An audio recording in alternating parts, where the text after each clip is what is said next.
Alright, guys and girls, so I'm going to make a video about how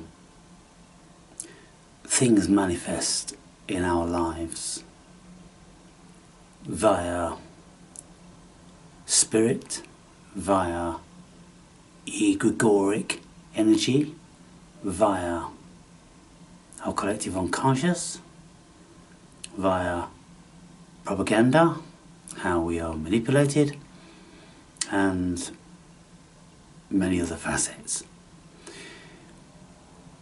They're all very, very deep and pervasive subjects, but today I'm going to be speaking about the egregoric manifestation of spirit. Now, in my book I write about the egregore, and I explain what the egregore is, and I refer to people who have studied it for a long time and wrote books about it, of which I have on my shelf.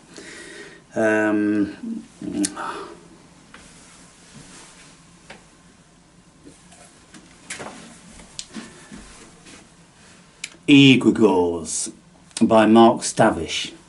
Now, he's the only one really that's out there that's got anything to say about egregores, and certainly is the only one that's wrote a book about it. But like all things, people have spoken about a similar sort of thing in many ways. Now, the other book that I'm reading at the moment in time is Rupert Sheldrake's The Presence of the Past, which speaks about morphic resonance. And then after that I have this one to get through, which is Carl Jung on the collective unconscious and archetypes. Now, archetypes and egregores and morphic resonance and many, many other things are all very, very linked. Everything's linked, people, because it's all one. So, this is why my book is 725 pages long, and I am not even scratching the surface.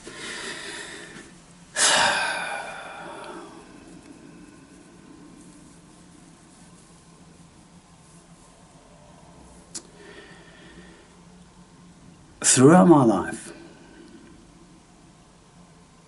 I had an attachment and a destiny which was beyond anything that my ego could state as control.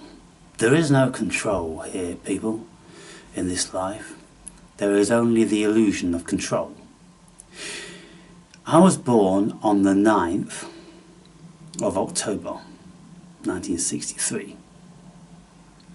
6 and 3 is 9. The 9th of October, being Libra, the balance. She holds in one hand the scales of justice and in the other the sword. That's me. 9 is indicative of God. It's indicative of consciousness. It's a very, very powerful number. And for those of you that have done a little bit of study in this realm, if you look at the power of 9, then you'll see it's immensely incredible. Our whole 360 degrees format that we use is divisible by 9. 9, 9, 9, 9, 9, 9, 9, 9, everything is 9. Of course, 180 degrees is, 2 nines, 18. When you've got like 3/4, you've got 27 with 3 nines, and then you've got 4 nines, 36. And so what I'm saying here, people, is if we look into where we were born in the cosmos, on what day, under what month, under what moon, under what star constellation, then you'll see. I'm talking astrology here. I'm not talking the variety of astrology when you read in your local newspaper or wherever you buy books from these New Agers. Bollocks. I'm talking about real astrology, going back to the roots. And if you're going to go back to the roots, then you end up in paganism. You end up in the greater and lower arcana. You end up in gnosis. You end up in the occult. You end up in all of these realms of gnosis.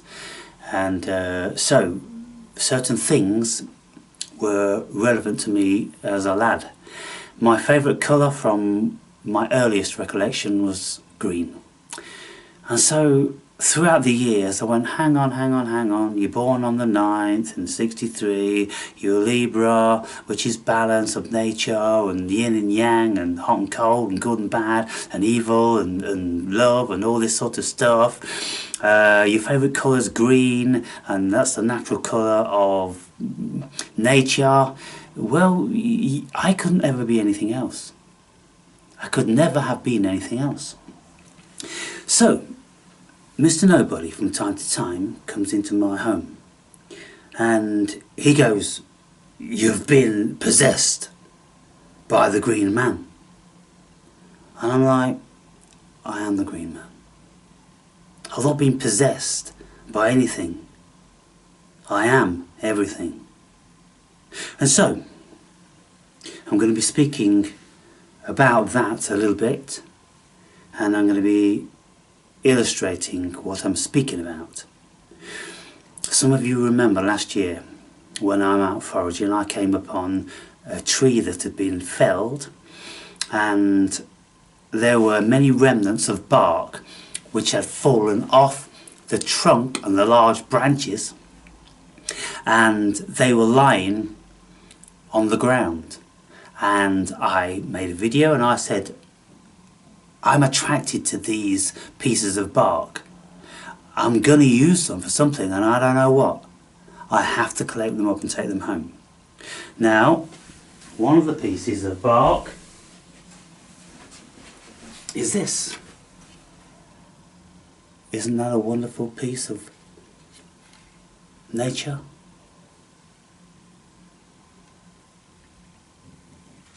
Absolutely beautiful. So that is down there. Then I have other pieces scattered around the house, which you'll see shortly. But so slowly as I meander through my sojourn within the cosmos in this particular reality, I've come to discern certain things. And so you'll see that something bizarre is going on here. Personally, I've never seen anybody with these little dreadlocks in their beard. These are Viking runes. The powerful, symbolic, spiritual symbols. As to why this came about with the dreads, it just came about. And when I'm speaking about these barks that I found, I made videos, and they're up there now because all my videos are back up, from the very beginning of how I was working out what I'm going to be creating with those pieces of bark. And it ended up that I created this. Let me shine the light on it.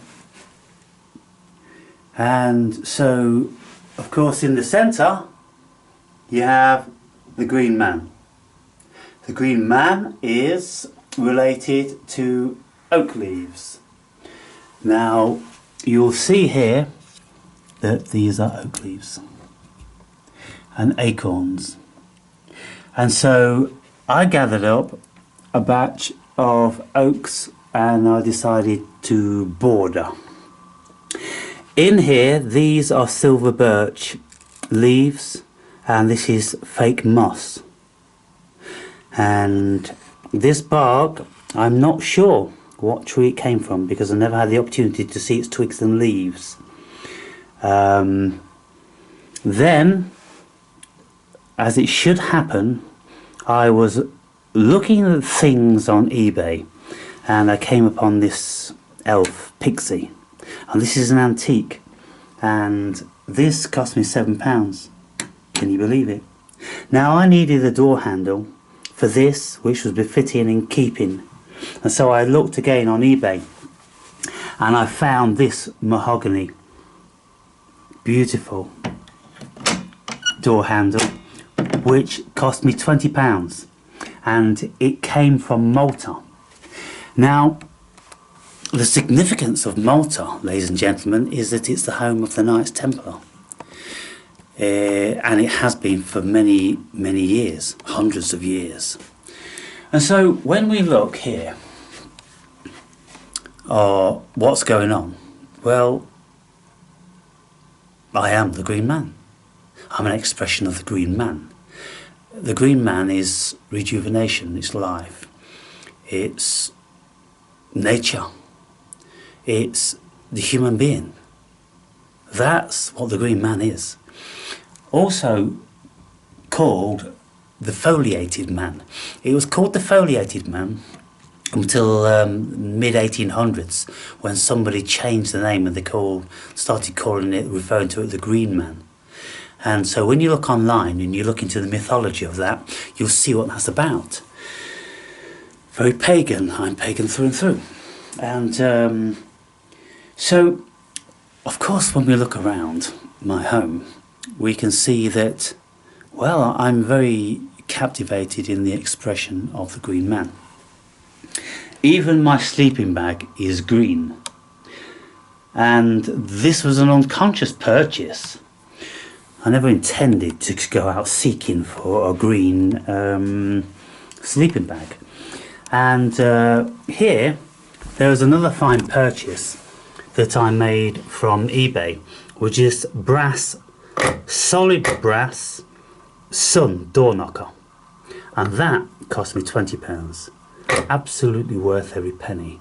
Then I have several of these precious stone eggs around, which of course is fertility. This is a little trinket I bought from China. Apparently it's an antique. It is a carved wooden teapot, and I was just so very attracted to this. I had to have it because it's a plant. You see the plant bent back on itself. It's like a lily or something like that, a lily bud that hasn't opened, but it's designed into a teapot, and it just had a lure for me, and I had to buy it. Then over here, something I came upon, and oh dear me, just gone and no, it hit there. Well, that's remarkable. It hit there, damaged that, you see a little bit, but didn't touch the guitar. This here, and well, it's a very old, let me get in the right light, letterbox, solid brass. I saw that and I just had to have it. That cost me £40. Now why I had to have it, I don't know, but I'm reckoning on that because I have the letterbox, then I'm going to be finding the door soon, and when I find the door I will find the house. And so this is the law of attraction. It's all coming my way, and very important information is coming to me via this letterbox. And so it doesn't need to be on a door, it's metaphorical. So that goes there. Then we have all these different sorts of beech, birch, hoof fungi and those sort of things. And then I came upon these mushrooms. Beautiful set of gorgeous mushrooms, which I absolutely had to have. and they were about £22 for the pair. Then in the charity shop I came upon this feline, very Egyptian, and that was £1. And again, I absolutely had to have it because this is very Egyptian. And in my book I write about encounters with Egyptian cats in the astral. This here is what's called a burr, a birch burr. And it's a variety of a growth. It looks like chaga, but it's not chaga. It's called a burr. And then we have these wonderful things of nature which grow in the most remarkable of shapes. And so this is all to do with the Fibonacci sequence and golden ratio, which all these things come under. Then here I have a bunch of acorns. I had to have acorns, and sometimes I wear them in my beard. I've got some with holes drilled in them and I thread them over my dreads. And so if I want to a little bit of pageantry, then I will do that.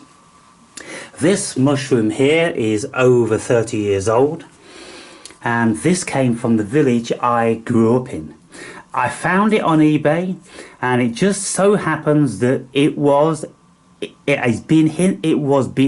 has been in this village where I grew up, this small village, for over 30 years. This woman had it in her collection, and she and her husband own a large farm in that village, and he is a very successful business person, and so I had to have that, and that, I think that cost me about £11.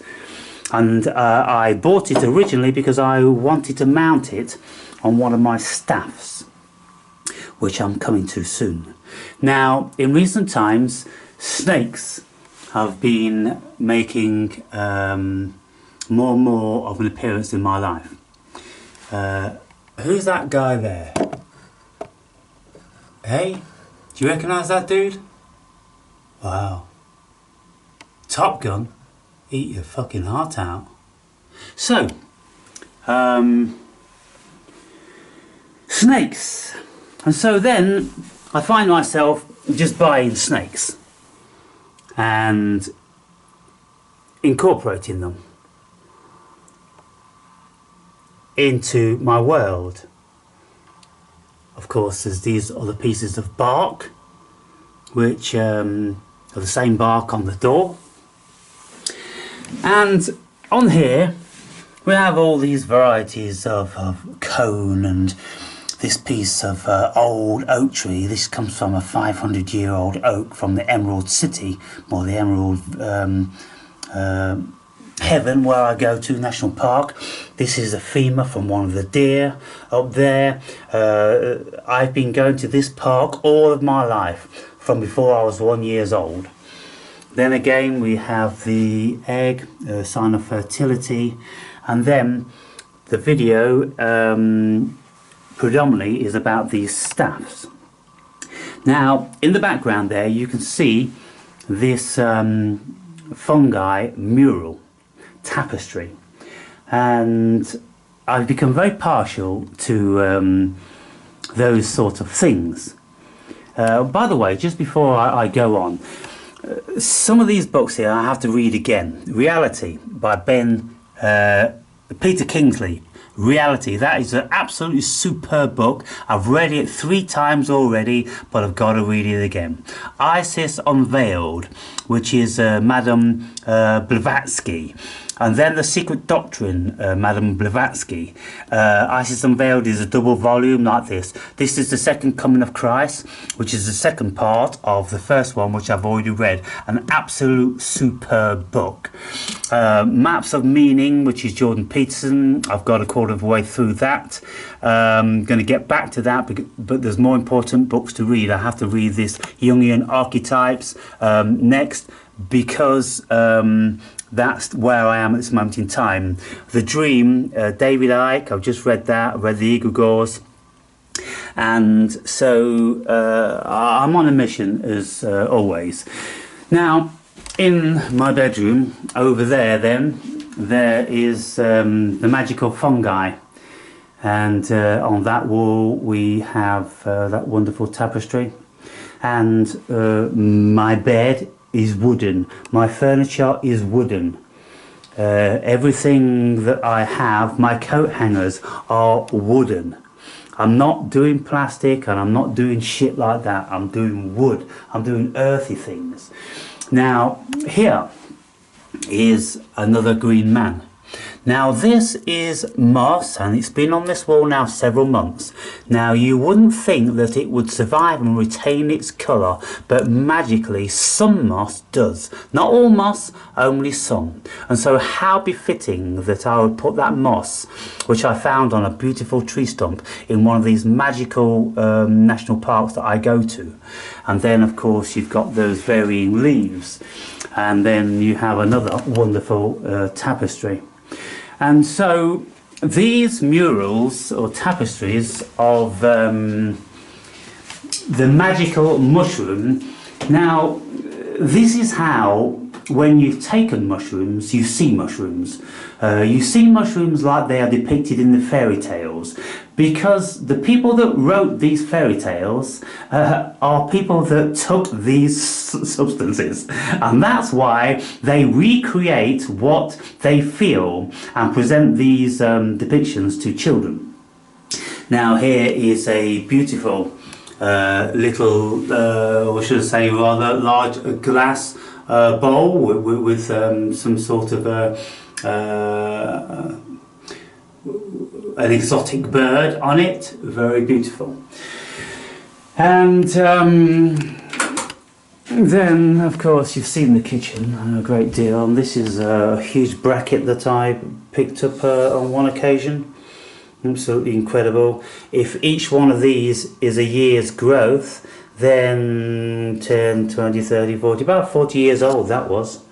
And so there you have that, my wonderful kitchen, beautiful kitchen.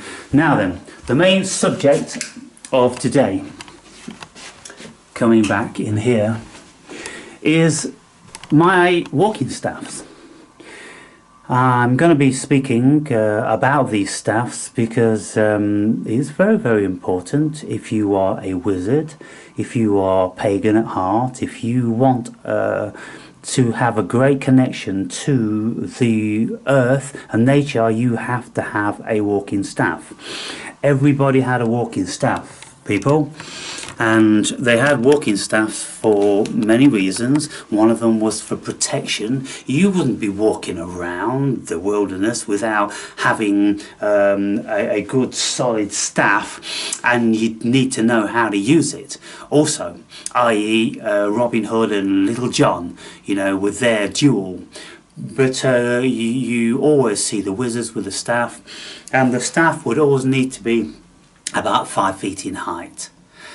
You don't want no little piddly staff. You got to have you know, the right length. Now I have 5 staffs here, and this one I've spoken about on other occasions. The skull, of course, is life and death. It's the epitome of nature. It's natural. This happens to everything. We live and we die. And then coming down here, this is the 3.5p piece, this old British coin that I manifested through the law of attraction. Some of you remember from years ago, I said that I want to manifest some old British coin, a 3.5p piece. I haven't seen one of those in years. They went out of mint in 1969. And so 2 weeks after I asked the universe to present it to me, it was presented to me. And I write about this in my book also. Now, the incredible thing about this is not only was this coin that I requested presented to me, it was placed in my left hand as I requested. The mint year is the same year as my birth, 1963. I don't know whether you'll be able to see it there. I don't think you would. This is the caduceus. It's a symbol of health, of human health. Then we have a real crow's head crow's talons and crow's feathers. And they are indicative of the dichotomous world that we live in, because the crows, they can be deemed to be symbols of foreboding, but then they can be deemed to be symbols of luck.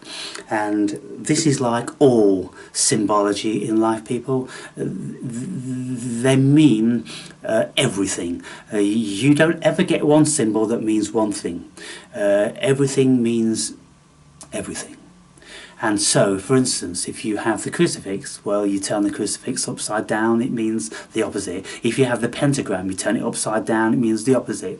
You've got the yin and the yang with the opposites. You've got religions, mythology in Egypt with Set and Osiris, which is the sun and the moon. When the sun rises in the day, it conquers the moon. And then when the sun sets, the moon rises and conquers the sun. We have these battles going on in life, in this cosmos, and they're in everything. Down here, I found this, which is a root chakra. I found this on a keyring hanging in a tree which I'd been walking past for years and years and years. It was in the heart of winter and I noticed it hanging from a tree. Somebody had obviously threw it off and it got caught on a little hawthorn twig. And I didn't know what chakra it was at the time, but I knew it was a chakra, and then it turns out it's root chakra for grounding, and that's me. You know, I'm a very grounded person. And so this is a silver birch tree, and that was the first staff that I created. Then my faithful steed is this staff, which is ash. And pool cues are made out of ash. They're very high tensile, and when I bang this on the concrete, it rings, it vibrates, ping, ping, ping, very high tensile. And so I have this here for grappling high trees, if I want to pull them down and forage fruits from them, and then it's strong enough to be able to beat and smash down brambles and anything else that I come upon. And so this is the staff I take when I'm foraging. And then in recent times I came upon this one. This was found by Mr. Nobody when we was out walking in one of these incredible national parks that we go to. The ancient, they've got protrusions of Precambrian rocks sticking out, the top of them, which are 650 million years old. It's the most prominent place in the whole of Europe which has these rocks. The energy around these places is phenomenal. Of course, they're all protected, everything's protected there. And this staff, you can see, is exceedingly special. And so, this mushroom, I needed something to crown this staff, and so I bought several mushrooms, and I bought all those, and they didn't kind of fit, but this one fit the most because of the colouring, with the lightness, and you know, this bit here, it fits very well with this, and the colouring is very, very perfect. This here is bound leather, and this here is a vine. Now you see, this vine goes all the way around this incredible staff down to the bottom. Now I've bound this vine with leather because it was just, you know, twisted around and it was just kind of loosely hanging, but I didn't want to lose it. I didn't want it to be compromised when I'm walking through bushes and brambles and all that sort of thing, so I've bound that. But you see, what we discern when we look at this is that when this tree, and I think this tree is a birch, and I'll speak about that in a minute when I've got my tree book, and I'll show you the varieties of trees. So this vine was growing up, and as this was smaller, This is incredible, people. This is really, really important. This, of course, is the Fibonacci spiral of life. This is how galaxies spin around. This is how planets spin around the sun, spin around stars. Because our solar system is flying through the cosmos, which is expanding. And so the sun, which is the largest planet and the heaviest, is drawing all the other planets around it, spiraling around. But you see, they're not static. Because the universe is expanding, apparently, then the sun is flying through the cosmos, and all the other planets are like corkscrewing around it. And so this is the spiral of life. You'll see this in nautilus shells, you'll see it in pine cones. You see here? They spiral around each other. I'll speak about that on another occasion. Very, very powerful. But what happened here is that we can see that this vine started on its journey around this birch tree. And for some reason, this birch tree felt its energy, felt its spiral of life dance, and decided to join with it. And they embraced each other to such a degree whereby this tree actually swallows it up and takes it completely in, and then it comes out again, and then is finally released to be completely free. So you see, it's like a gentleman is dancing and he asks a lady for her hand to join him in the dance, and momentarily they come together gently and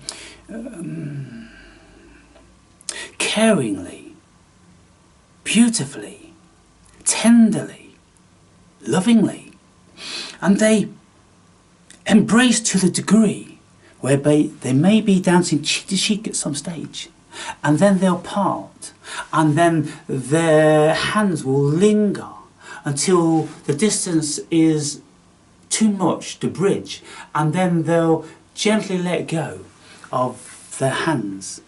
The man will gently let go of the female hand, and she'll retreat then to sit down again from whence she came. You see? This is exceedingly rare.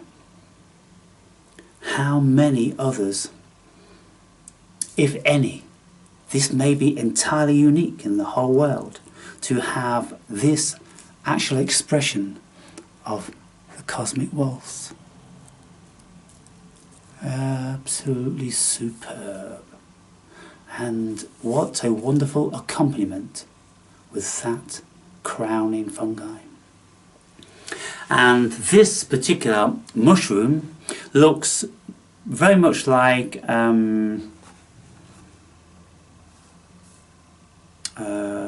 what's it called? A shaggy... I can't think of it actually at the moment, but it is actually created from a real mushroom, and you may have seen some. You may know. If you do know, put a comment down. I'm reading all the comments, of course, but I haven't as yet got round to commenting on them, because if I engage in commenting and then people comment back, then my life kind of like gets embroiled in that. Who's commented? Oh yeah, thank you, this, that and the other, and then somebody comes back, and then maybe I put something back, and then again, and it's kind of like, well, it gets too much. And so I appreciate all your comments. Keep them coming. Don't be disheartened because I'm not answering. I'm listening and I'm taking them on board. And from time to time they will come out in videos that I create.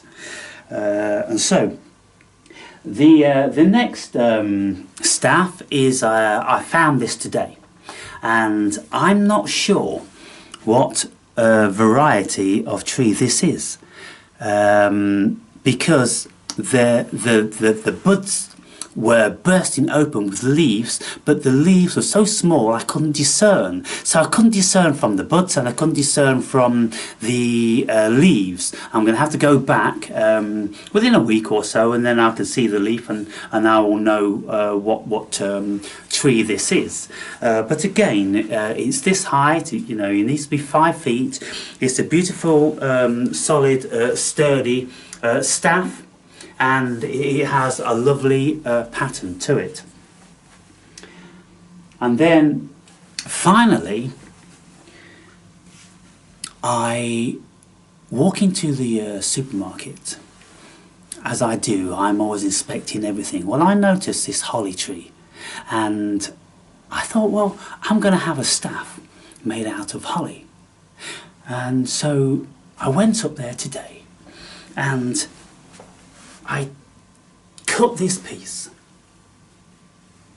this wonderful, and it's kind of like, it's a beautiful shape because it's thicker there and it's thinner there, and it fits in the hand perfectly.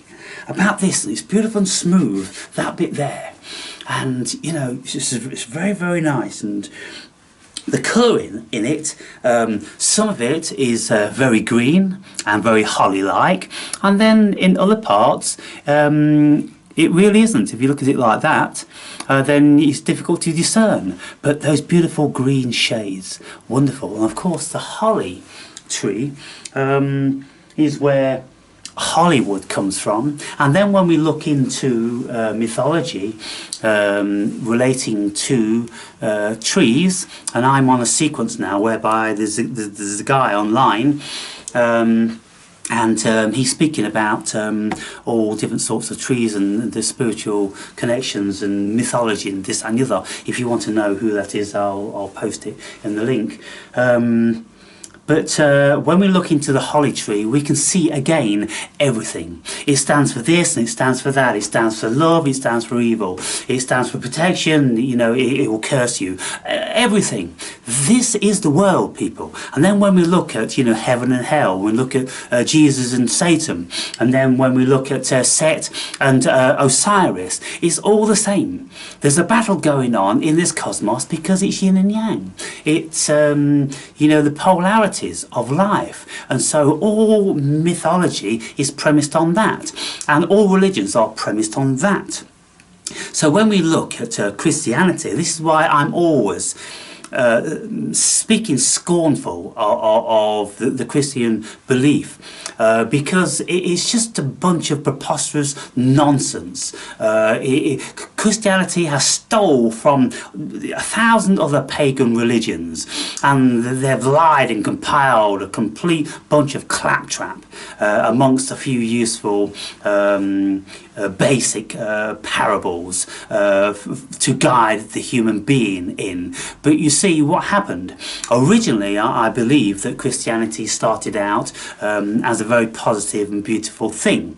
If the man ever existed, then he wasn't the son of God. He was a Gnostic. He was a very wise Buddha, you know, teacher, you know. And so but certain power sources got hold of it and just started to lie and manipulate, and there's none greater than the Catholic Church in relation to that. And then they all turned into a bunch of murdering, pillaging, plundering, truth destroying, lying mofos. And so in the vault of the Vatican, apparently there's over 2 million scrolls. Well, we can only imagine what they pertain to, the truth. And of all these pagans and all different sorts of cultures and all the other different sorts of gods and, you know, mythologies, you know, the beautiful human being, you know, conjured up. But the conquistadors wiped all that out and killed all the indigenous peoples around the world, so nobody could ever utter those words again. And so the only power source remaining was the disgusting barbaric Christianity of today. And so I've always got lots to say about those assholes. And so there you have it, guys and girls. They are my 5 staffs, and of course 5 is a very, very important number in nature for many reasons. This is why the pentagram is a 5-pointed star, and all those sort of things. Now I'm kind of like a little bit fidgety because like I've been busting to go for a piss for the last 15 minutes. So now, oh my God, I feel like, you know, one of these Japanese videos that you see when they drink loads of water and then they, you know, hold off going for a piss and until they absolutely, and then when they go for all the audience is laughing. Well, I'm almost like one of those. Just anyway, before I go, here's the tree book, and here this is a downy birch, and I think this one is the closest I can see in colour to this one, and so that's why I've opted. But other than that, this wood where we go, there are many birch trees, silver birch and all different sorts of birch, and so but again, it's very, very difficult to know because nature will never be pigeonholed. You can never say that this is this and that's that, because they change like the wind. They change whenever they want to because they're all unique and individual. Anyway.